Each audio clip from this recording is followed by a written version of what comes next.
অখণ্ড মণ্ডলাকারং ব্যক্তং যেন চরাচরং তৎপদং দর্শিতং যেন তস্মৈ শ্রী গুরুবে নমঃ।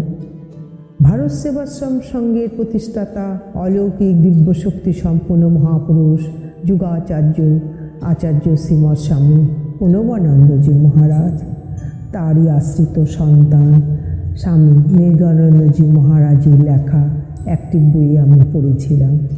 উনি লিখেছেন গুরু মহারাজের প্রথম মন্ত্র শিষ্য ছিলেন ভোলা। তারই এই ঘটনা আজ আমি আপনাদের সামনে তুলে ধরছি। আপনারা ভুল হলে আমাকে মাফ করবেন। তিনি বলছেন, আচার্যদেবের প্রথম ভক্ত শিষ্য ছিলেন ভোলা। তাহার শারীরিক শক্তি ও হৃদয়ের ভাবভক্তি সবই অসাধারণ ছিল। শ্রীরামের অনুজ লক্ষণ যেমন সর্বদা ছায়ার মতো রামচন্দ্রের সঙ্গে সঙ্গে থাকিয়া তাহার আদেশের প্রতীক্ষা করতেন এবং কোনো আদেশ পাইলে নিজেকে কৃতার্থ মনে করিয়া তা তৎক্ষণাৎ পালন করিতে আরম্ভ করিতেন, ভোলাও ঠিক তদ্রূপ ছিলেন। আদেশ হইতে বিলম্ব হইতে পারে, কিন্তু ভোলার পালন করতে কোনো বিলম্ব নাই। সে যেন সেবার প্রতিমূর্তি। ভোলা বলিয়া ডাক দিলেই যেখানেই থাকুক না কেন অমনি আসিয়া হাজির। মনে হইত সে যেন সর্বদাই আদেশ পালনের জন্য প্রস্তুত হয়ে আছে। দূরে থাকিলেও নিকটেই অবস্থান করিতেছে। সংসারে সাধু ব্যতীত আর কাহাকেও সে জানে না।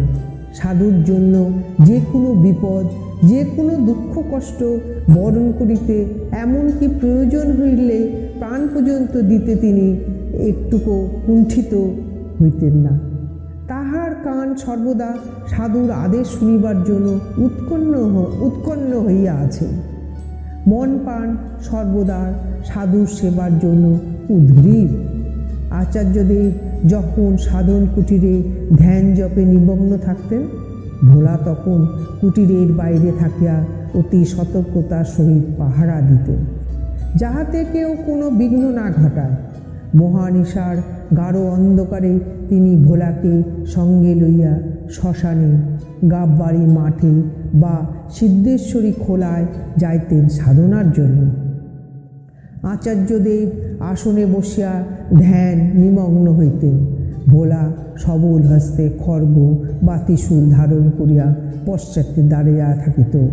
ধ্যানস্থ মহাকাল মহাশিবের পশ্চাতে নন্দী কিশোরের মতো মহাযোগেশ্বর মহাদেব মহাধ্যানে থাকার সময় মহাদেবগত প্রাণ নন্দীকিশোর নিবিড় বনে ঘুরিয়া ঘুরিয়া পাহারা দিত, যাহাতে কেহ কোনো প্রকার সেই মহাধ্যানের বিঘ্ন না করে।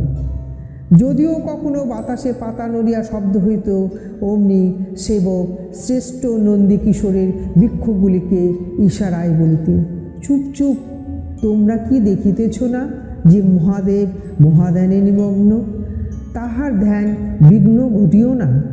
ভোলাও ঠিক এমনিভাবে পাহারায় নিযুক্ত থাকিত।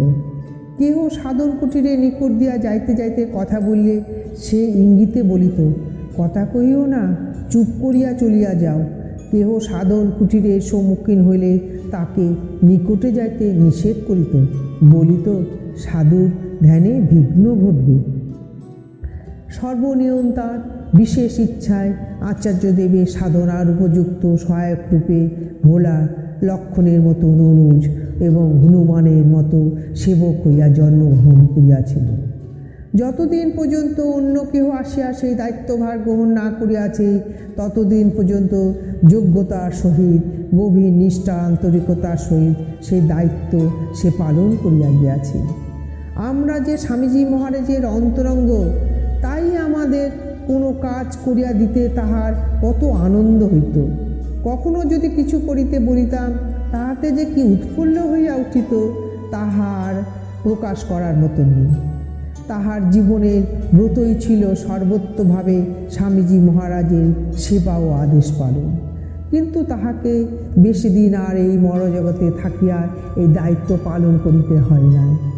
আশ্রম প্রতিষ্ঠার পর অন্য সকলে আসিয়া আচার্যদেবের সেবার পাহাড় গ্রহণ করিলে 1919 খ্রিস্টাব্দে শেষ ভাগে টাইফয়েডে আক্রান্ত হইয়া ভোলার জীবনদীপ নির্বাপিত হয়।